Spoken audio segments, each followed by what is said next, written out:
question is, who's going to buy Harley, Foss or Crowley? Okay, Paul. Not us, I don't think. Hey, Kevin. Hey. Well, do we say a few words without a chief? Yeah, say a few words here. But nothing very few, right? I don't know. Hey, Paul, this camera may not work, and it looked like you had a halo. Hardware number one. Well, I do have a halo. Well, congratulations, Tom. What a great, great thing. We go back 20 years now, at least. And Arco number one, about the same amount of time.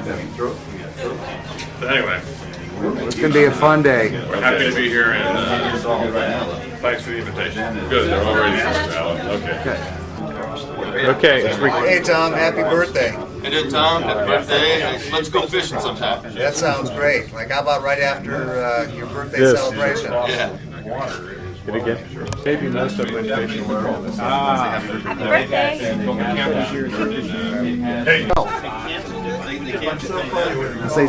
Want to say hi to Tom, Earl? Oh, hi, Tom. Good luck to you. Congratulations on 80 years. Here, Carlos. He has to walk to the party. He left his car. How you doing, Carlos? Good, how are you? Good. Want to say something to Tom on his birthday? It's great to be here for this fun festivity. Thanks for inviting us. It's going to be fun. Hey, wait. Okay, there we go. There we go. All right, let's record. Yeah, Record it. Hi, Mr. Brown. Good to see you. big 80th today. Big 80. Better believe it. Good to see you. Good to see you. Hey, Joey, want to say some words to Tom? How you doing, Tom? Happy 80th, buddy. You're a very distinguished and honorable man. One F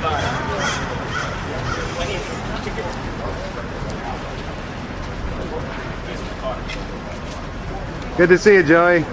Been a while. Now say something, Joey. How you doing, Mr. Tom? Happy birthday. It's a privilege and honor to be here, and we're going to have a good time celebrating your 80th birthday. You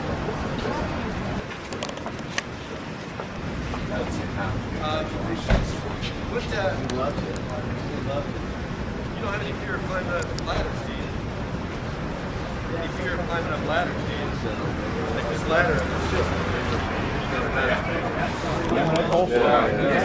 Guess where he is? I did it for a while. Well, the blessing in the sky, that never went through. Blessing in the that never went through. Most of these guys, they all own right there. Waiting for Tom. If you come here, I'll show you. I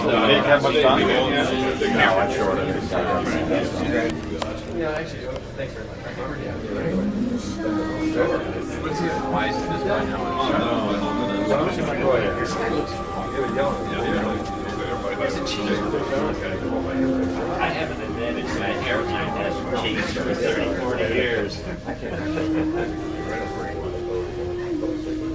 Hurry up, Tom, before this thing goes.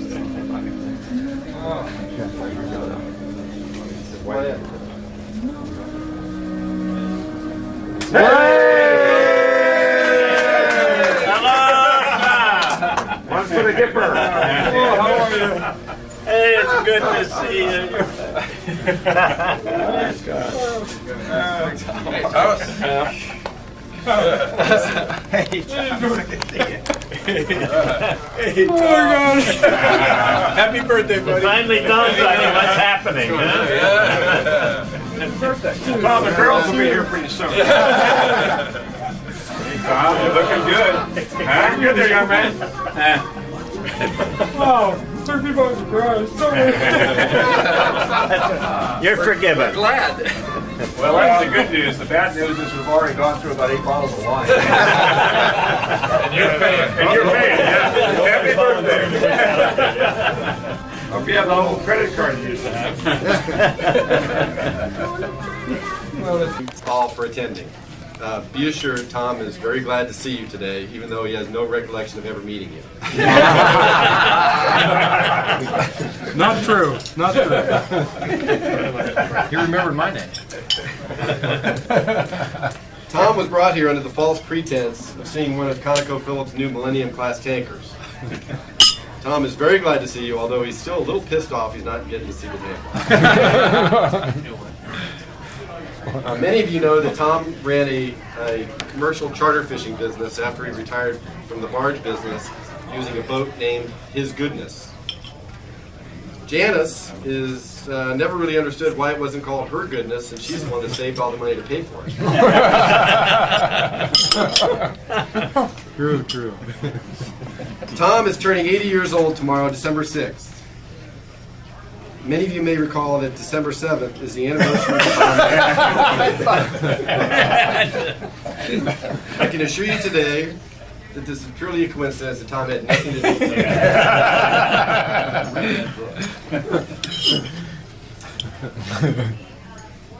That Tom is turning 80 is quite a surprise to the Social Security Administration. Tom is now severely overdrawn on his deposits and is eating into his son's account. Well, that's better than not getting it at all. That's a better way to do it. There you go. He earned it. Right. Please feel free to share any Tom stories from your years of doing business with him. However, if anyone has pictures of Tom filleting undersized fish, please destroy them immediately. Enjoy the lunch and don't forget to invite Tom in any future fishing trips you plan. Happy birthday. Very good, Rob. There's no more Tomcat anymore? No more fishing boat? His Goodness, not Tomcat. Oh, his goodness. Yeah. Her goodness. I was thinking of Tomcat. Well, for you to buy one. Yeah, right. Well, didn't all three boats have different names? His Goodness. Wasn't one of them Tomcat? No, His Goodness, right? Wasn't it His Goodness 1 and 2 and 3? No, there was a different. There was. It was His Kindness. His kindness. His kindness. His kindness. Right. Yeah. That boat was bad luck, though. We had to Well, rename it was bad luck in some respects. It was a bummer of a boat because it kept breaking down. As you will remember, the night that we were spent out in Coronado Islands trying to get it started again. Which one was that? Which boat was that? His Kindness. Was that the? Was that the Carver? Was that the Carver? No, it was a skipjack, That was the 26-foot skipjack, the first one. 28-foot skipjack. 28 was the second. Carver came later. Yeah, the Carver was It the was last Carver one. Knight and Carver built His Goodness. That's what you're thinking about. But you know, Rob, it was a mixed blessing because if you remember that particular day, you had a friend from Texaco, pardon the expression. That's an oxymoron, isn't it? Who might hear about this? But we caught so many fish that we had to stop at the islands on the way back to kind of clean them up because they were laying all over the boat. And that was the day that you caught a shark, and you decided to save the fins. I have no recollection. Like a lot of other who's getting old. Bob, Making this all up. this was a McCormick trip. Wasn't it? Laundering money at the same time. Well, Robert was convinced that his Chinese mother-in-law would he'd be her favorite for years if he brought her a set of shark fins, make shark fin soup. She wanted no part of it. She didn't want it. Look at that face. What are we going to do with these? I like when a dad gets a son every time. I bet there's a lot of those. Yeah, it was supposed to be done. You still got it, don't you? I still You're not going to give it back. You're not going to give it back, right? No. That's a great story. What's the deal? Okay, Tom. You got it stuffed and set? Who was with us, Carlos? It was you and me and Mike. I wasn't there. Oh, it was Mike and I. Who else was there? Who else was with us? Because there are a couple guys that were sick. One of the guys that down worked under. with you at Public Services. I've seen the Buck picture. Beaver was there, Oh, right. and you and Mike Winkler. Roddy Downey. Well, we've been out for a long time, and it was kind of rough. And so a couple guys were sick, and they were down underneath. And Tom was the perfect host all day, you know, but all we're catching is these little skipjacks. So you're just catching them and releasing them and catching them and releasing them. So finally, we're coming back in, and we catch this, think it's a skipjack. I hand it to Tom. 2 seconds later, here comes this striped marlin. Jumping out of the water. And I'm going, give me that back! and he's going, no. And it's down. And it took us, what, 30, 45 minutes to reel that thing in? But I don't think you caught a marlin up until that time. 56 minutes it took. With all that time that he'd taken people out, he had never caught this marlin. So That's the only marlin you ever caught. my marlin Right. is still my marlin's it's still over in his nest there. Well, you still haven't paid the bill for stuffing that thing either. Oh yeah, that was huge. And that one, that's got an asterisk by it. You know, How big was it? Those records. You had it stuffed. How It was big, 600 how or big 800 was that? pounds, 150 pounds. 150 pounds. Yeah, it was perfect size. Absolutely perfect size. But he laughed at me the whole time, and he's been laughing at me for, what was that, about 15 years ago or something? Jeez. Unfortunately, Tom's version of that story is a little bit different than what really happened. How can that be? Oh my God. Trainer. I'm keeping my mouth shut. However, his version, Here's the real story. Please, Skipper. No, let it stand, right? You're a skipper. Let it stand. his version is one that he likes better, so I'm going to. After all, he was a customer.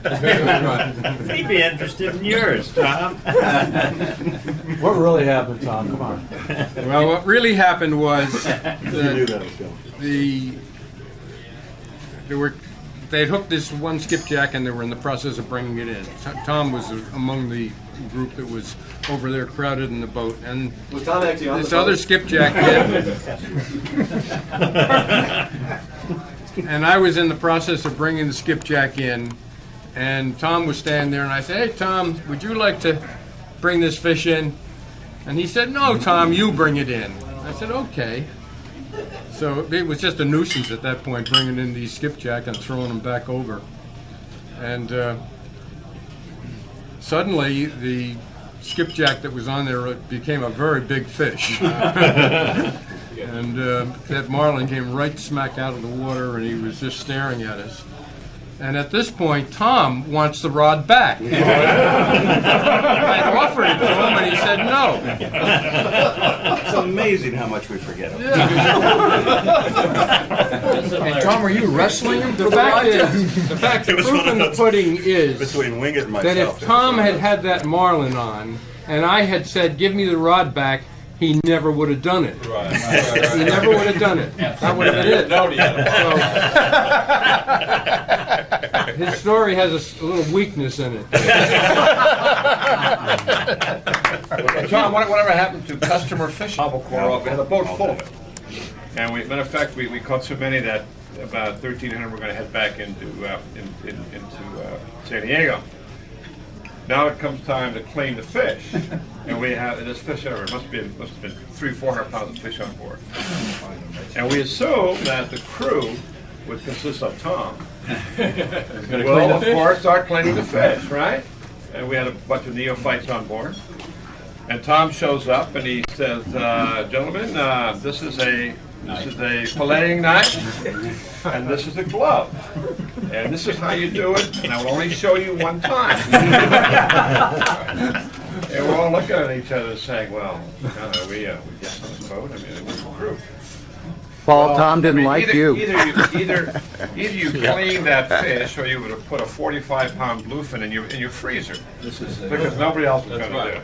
So for the next This was a hands-on experience. Oh, you bet. This was crew participation. 2 or 3 hours. And we cleaned every one of those fish under Tom's tutelage. Yes. And brought home a ton of fish, but that was an interesting time. Was it do-it-yourself trip? Absolutely. Hey, sorry, the flay service is over. Yeah, that was a tough day. See, when I filleted fish for him, he took the knife away from me. Yeah, we've seen you. Is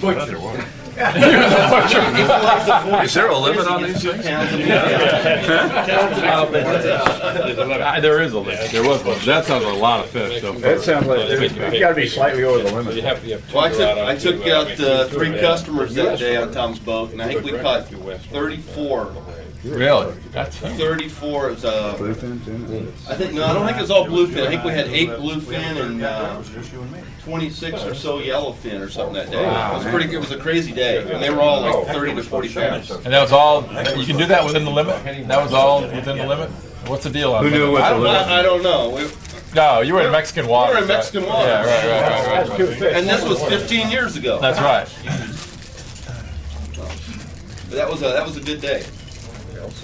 Also had a good overnight trip with Tom on his first boat one day or one night. Got up early in the morning, caught 2 real nice Dorado right off the bat. 8 hours later, I hooked up a marlin. And it lasted for about 2 minutes. And that was all of our trip. We caught 2 Dorado. The problem was you didn't give it to Tom right away. Yeah, I should have handed the rod to Tom. You gave it the rod to Tom, you'd have landed Tom, it. how do you remember that story? Kevin is one of the more truthful members of Very good. Probably the only one. I have a question. Does anybody have a recollection of Tom working during the last number of years? These are all fish stories. Well, I tell you what, I'll tell a story. Can we go back like more than 20 years? I had the pleasure about 2 years ago, and use the word pleasure very facetiously, to purchase Public Service Marine from Dan Steppe. And the negotiation took about 18 months. I wonder how long it's going to take for his name. I gained a new appreciation for Tom Brown, having to have been partner and live with that guy as many years as he did. Because he was a very difficult man to deal with. And as many of you know, I can really talk. But I could never get a word in sideways with that guy. So my hat's off to you, Tom, for having put up with Dan Steppe for as many years as you did. I know it was a very successful. We're gonna forward a tape. We're gonna forward a copy of this tape to Dan tonight. The other thing I can say is that I have the distinction now of working for every major tug and barge company on the West Coast. And the most money-making company I've ever had anything to do with was the one that Tom Brown ran, Public Service Marine. So it had to have a lot to do with Tom's setting the business up and doing it, because by far the most profitable tug and barge business there has been on the West Coast. You're always trying to get him out of business, I remember. I was, yeah. We finally just gave up. Finally think it's credibility. Yeah. The answer to getting along with Dan is to be on his side. Wherever he is. Right. Whether you want to or not. You know, now that you've kicked open the Dan Steppe thing, I've got to. You know, We all know from. it's dealing with Tom through the years was such a pleasure, because he's, he had credibility. He was honest. He's a good Christian man, and I know that. And then to meet Dan and be involved with Dan, you're going, how did this ever work? You know, it's just the total opposite of an individual who had a lot of problem with the truth and a lot of other things. You know, he'd done everything twice, so it was such a contrast. And of course, Tom's working with a situation that was a monopoly. So, I mean, it was pretty easy to sell, but he didn't overwhelm you with the fact that it was a monopoly. You knew it was, but he'd use a soft glove on you. Right. Exactly. But anyway, it was always a pleasure working with Tom, because he was a real quality individual. And when I finally got around to meeting Dan and going through some steps with him, it was such a contrast. I said, how in the world did Tom do this? You know? Dan is in some ways changed. As some of you may know, he and his wife were divorced a few years ago. I heard that. What a surprise. Dan went out and did his thing all by himself for a while. And believe it or not, about a year ago, he and Virginia got back together and remarried. And so today he's back in the same family situation, and So is he back in Houston? Well, I hope it works out. Is he in Houston, Tom? Successfully. Is he in Houston? Yeah. Is that where they are? Yeah. Let me say something good about that, Steffi. That should be a short story. I didn't hear a second anymore, but it's okay. He's searching. There was some ear ringing in Houston right now. We'd like to sell. I want to sell my company, and we think that Crowley would be a worthy purchaser, which we discounted almost out of 10. And then I said, well, Dan, we're not going to do that. Because I knew Dan's stuff. And I never really had a real problem with him, but you just had to keep your hands in your pockets and make sure the contract was signed correctly. But he asked me to find a new president for his company. And if I would give him a short list of a few people that he would reimburse me. And I worked for Crowley, so it was a little ticklish situation. And I provided him, he wanted to meet Roger Van Duzer with Shell, which I arranged him to do, and the short list consists of people like Dick Goldberg, and I even had Mike Hamilton, if you're and everyone but the guy who actually got the job. But in return for that, Dan said, well, what do you want for your help? I said, what I want is a ski trip to Lake Louise. And he said, done deal. And I said, you arrange it, Dan. I got this little missile in the mail, 5 nights, 6 days at Lake Louise, all expenses paid. Thank you for your assistance. Signed, Dan Steffi. Wow. No hassle. No innuendo, no fine print, no microfiche to have to read. And so I compliment him on being a gentleman. He didn't hire any of those guys I recommended, by the way. So when Dan interviewed them, they didn't want the job. Quite frankly, I think Doug Larson was the guy who wanted that job. Yeah. Paul, were you employed by Crowley at this time? I've been employed by Crowley forever. Hey, Paul, that's only because you bought all those girls for Dan. That's why. So anyway, that's a positive. Did you list your expenses? How many women did you have on that 10th floor? Well, he's well known at what's the name of the men's club in Houston? Wiggles or No. Rick's. Yeah. You walk into Rick's, they all get on their knees when Dan Steffi walks. I'm not sure what that means. But. Can you explain that to us? It means Joey was right behind me.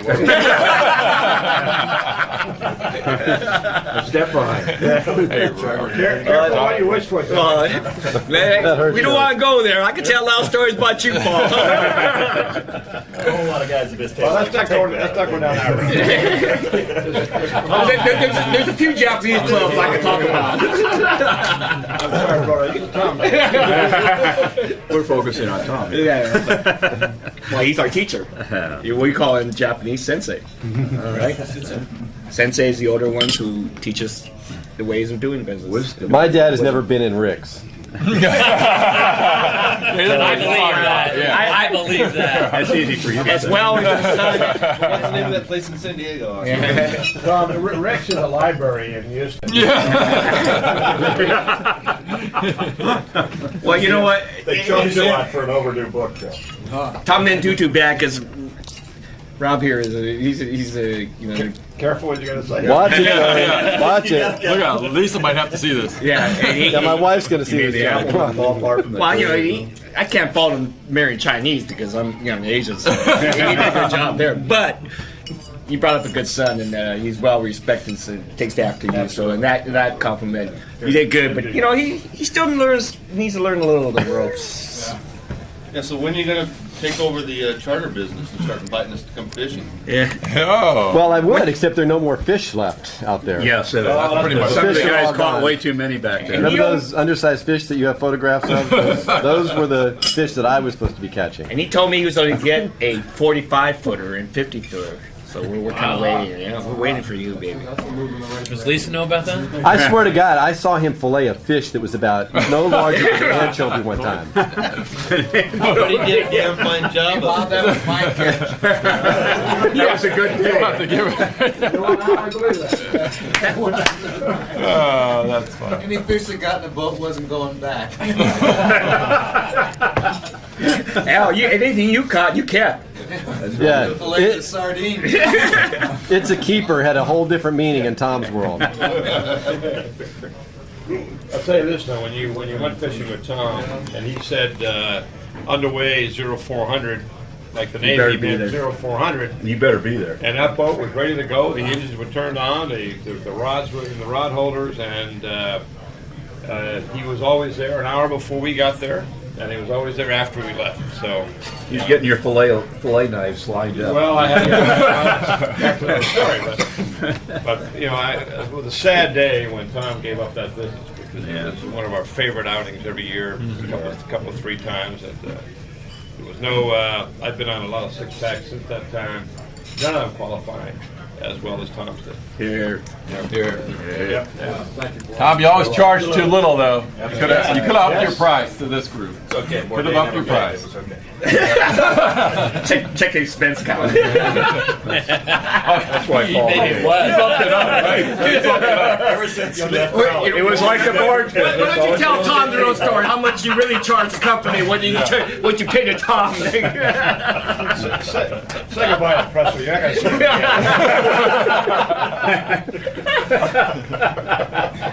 Was this when you were at Astra?